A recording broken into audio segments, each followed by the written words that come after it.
শরীর বন্ধ করার নিয়ম। নিজের শরীর নিজেই বন্ধ করতে পারবেন, কোনো কবিরাজের কাছে যাওয়ার দরকার নাই। ভিডিওটি সম্পূর্ণ দেখুন, ইনশাআল্লাহ নিজের শরীর নিজেই বন্ধ করতে পারবেন। শরীর বন্ধ থাকলে জিন, ভূত, দেও, পরী, জাদু, টোনা, মানুষের নজর কিছুই ক্ষতি করতে পারবে না। আসমানি বালা, জমিনি বালা, সমস্ত বালা মুসিবত থেকে আল্লাহ তাবারক ওয়া তাআলা হেফাজত করবে।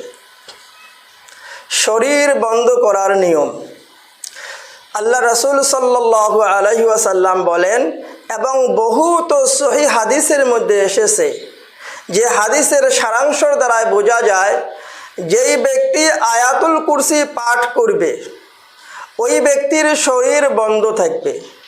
জিন, ভূত, দেও, পরী, খবি